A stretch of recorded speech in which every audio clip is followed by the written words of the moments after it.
Hello dear. मैं भूतेश आपका इस वीडियो के अंदर और even coaching centre YouTube channel पर बहुत बहुत स्वागत करता हूँ। ये जो वीडियो है अपनी उसी सीरीज़ का हिस्सा है जिसके अंदर मैं अगर कोई एक आधा बढ़िया क्वेश्चन जो एसएससी ने पूछा है उस एक क्वेश्चन को उसके थ्रू मैं आपको कंसेप्ट बताता हूँ। ठीक है, जिससे आपकी जो कंसेप्चुअल क्लैरिटी है थोड़ी सी और बढ़िया होती है। ठीक है, तो उसी वीडियो के तहत एक बहुत ही बेहतरीन सवाल मैं आपके सामने लेकर आया हूँ।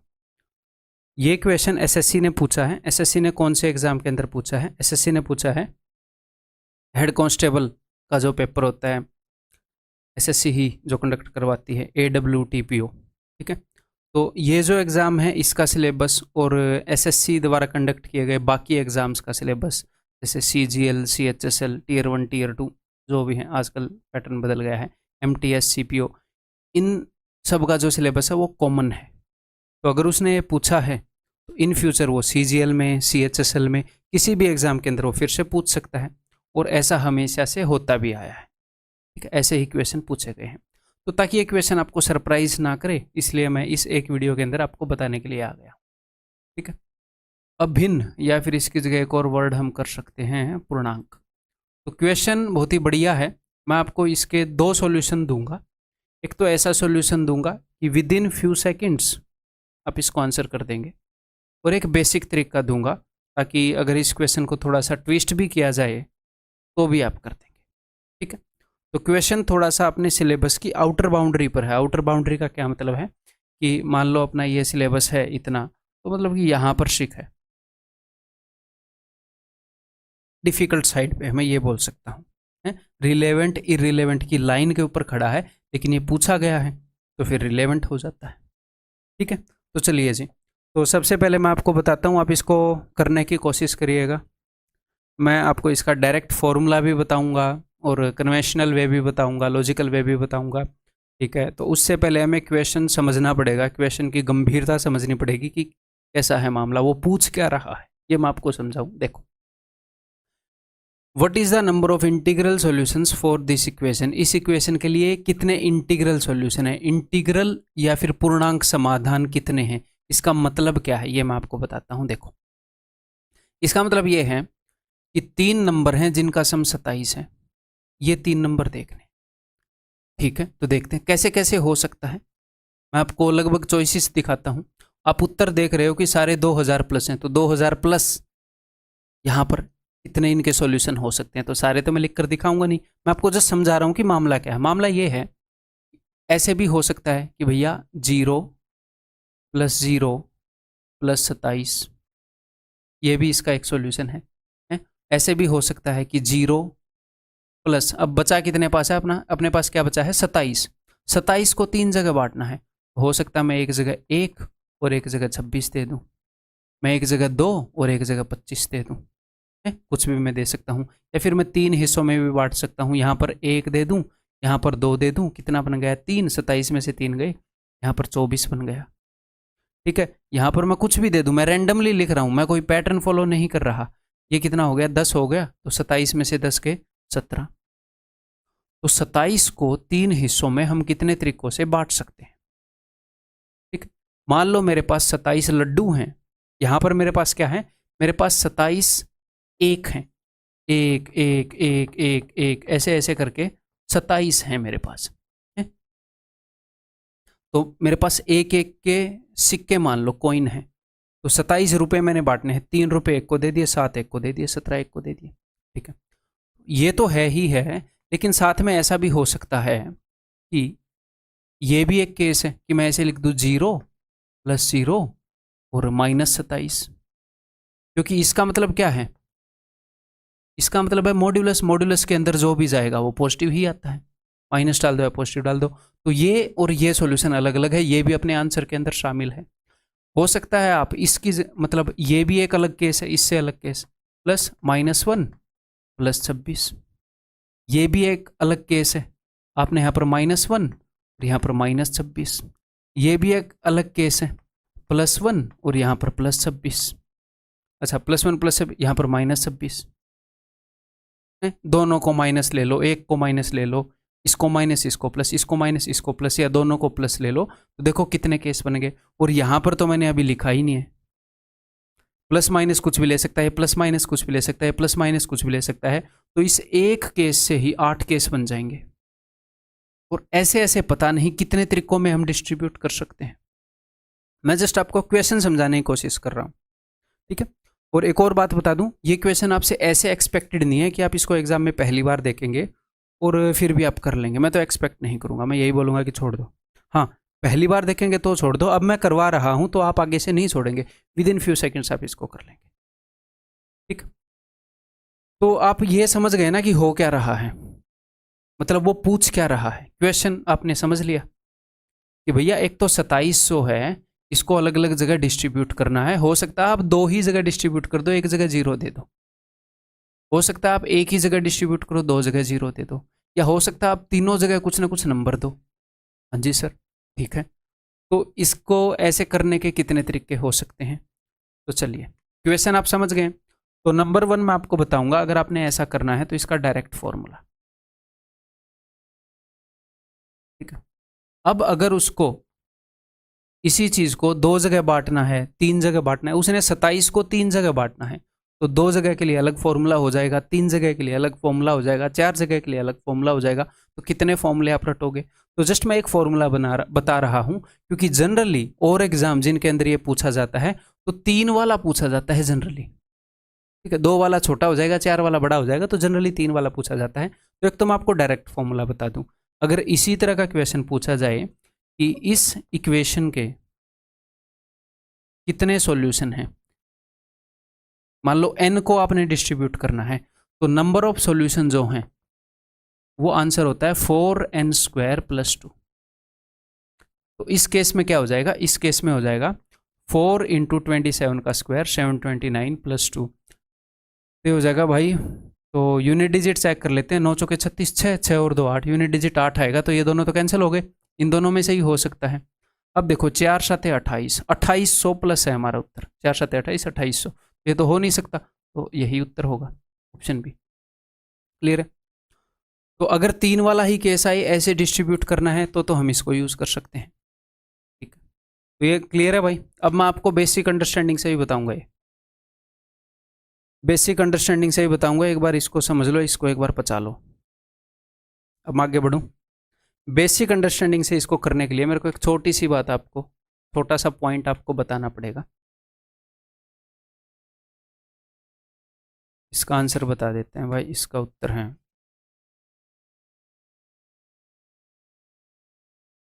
यार, आज 2 बार कंप्यूटर बंद हो चुका, 2 बार वीडियो बनाते हुए, ठीक है। तो हम कहाँ पर थे? हाँ, इसका मतलब मैंने आपको डायरेक्ट फॉर्मूला बता दिया है। चलिए जी, अब उसके ऊपर चलते हैं, इसकी जो अंडरस्टैंडिंग वाली अप्रोच होएगी, अभी चल रहा है।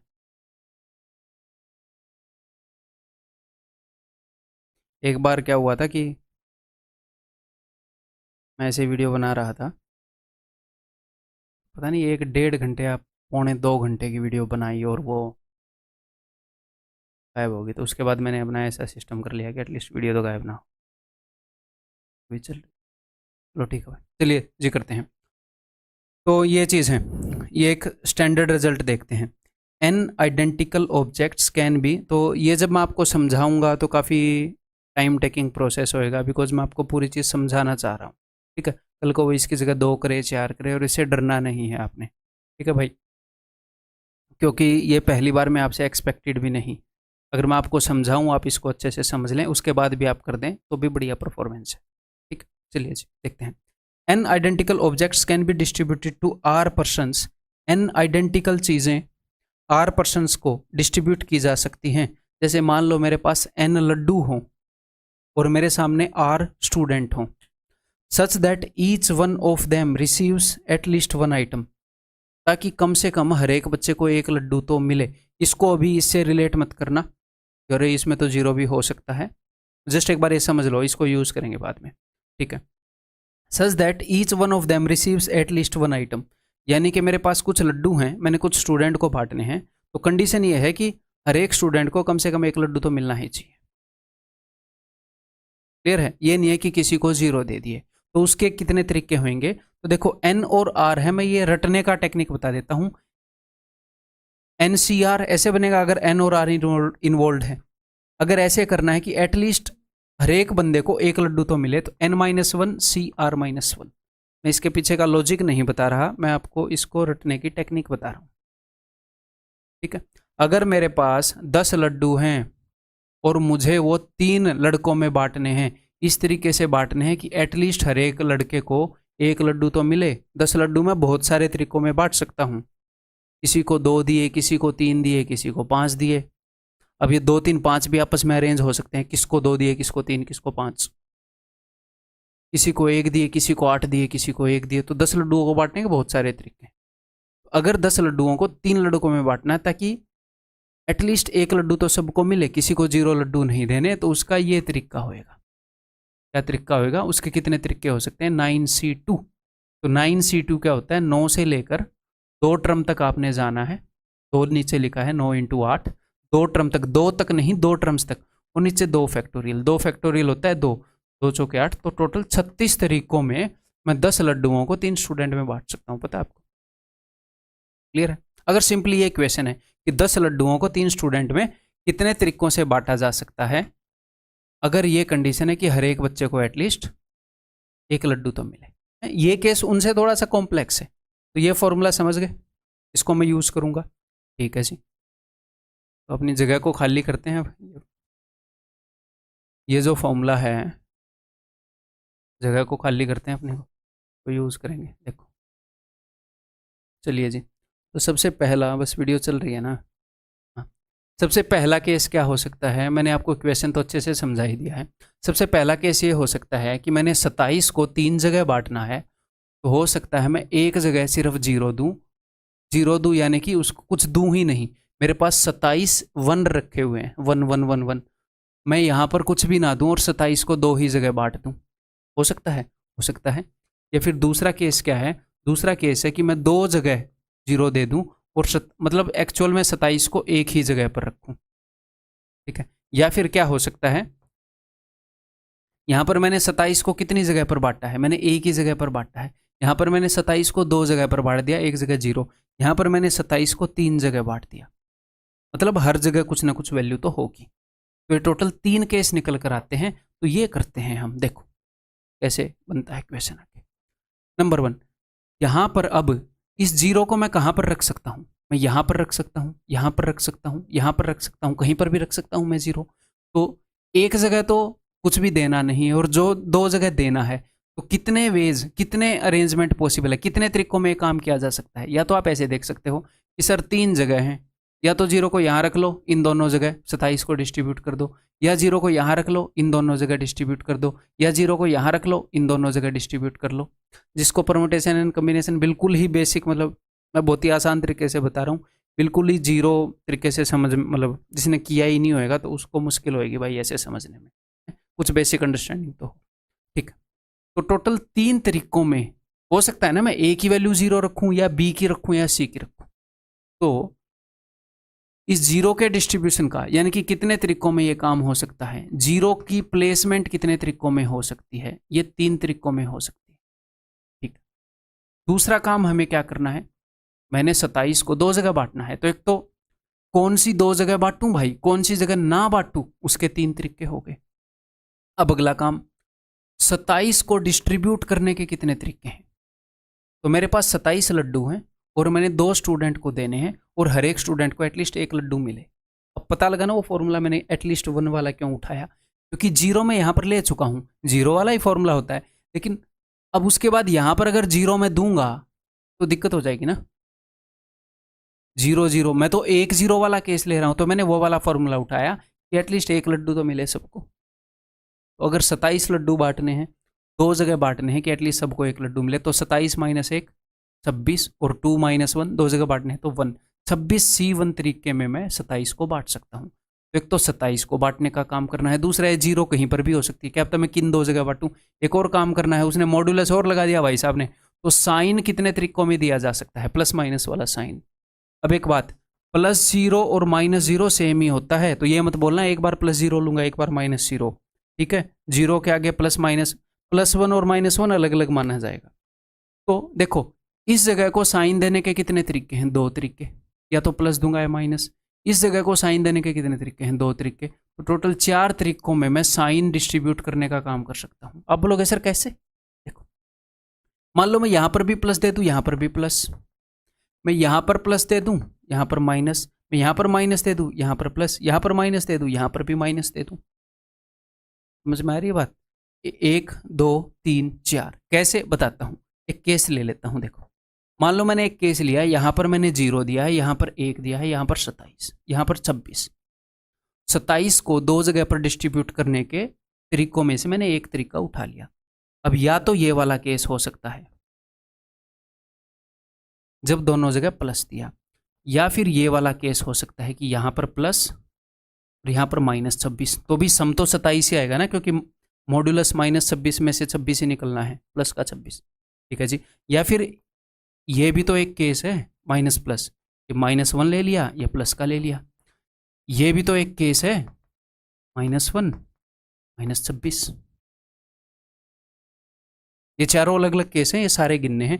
तो इस साइन को डिस्ट्रीब्यूट करने का तरीका भी हमने देख लिया भाई।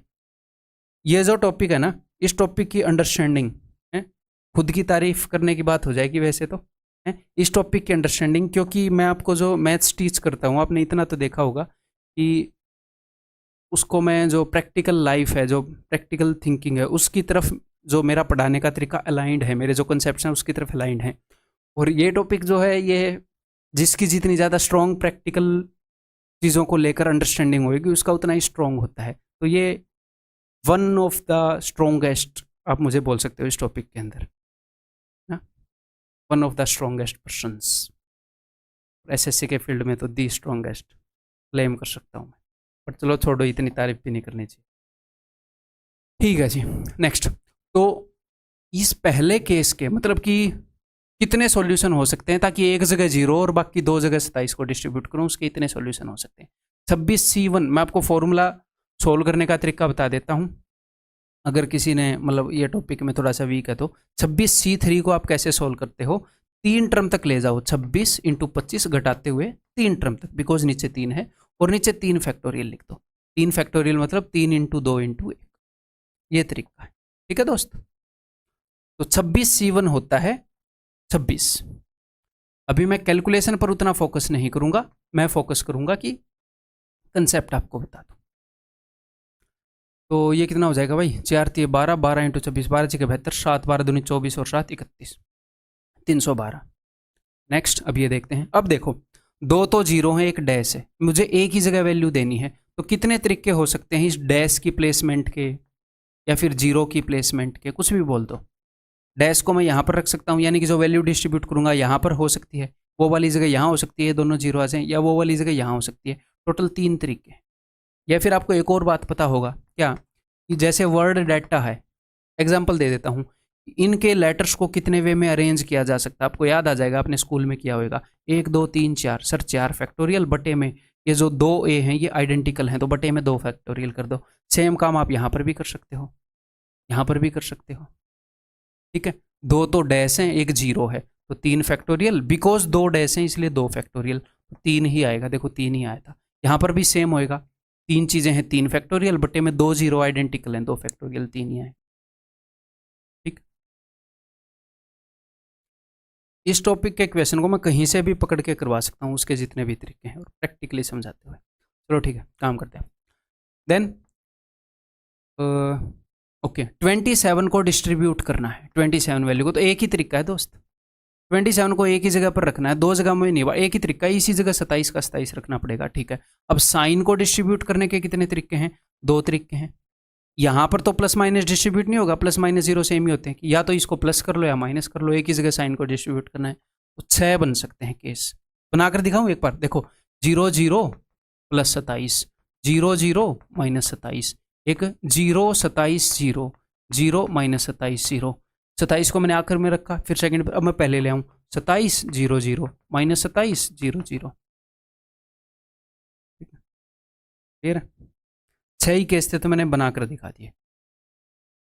नेक्स्ट, अब यहाँ पर देखते हैं। तो भैया डैश की तो कोई ये है नहीं कि डैश और 0 की कोई प्लेसमेंट होगी, तीनों ही डैश हैं। ठीक है, अब 27 को कितने तरीके से मैं डिस्ट्रीब्यूट कर सकता हूँ, 3 जगह पर। 27 लड्डुओं को 3 स्टूडेंट में, 27 - 1 26, 3 - 1 2, वो फॉर्मूला बताया था।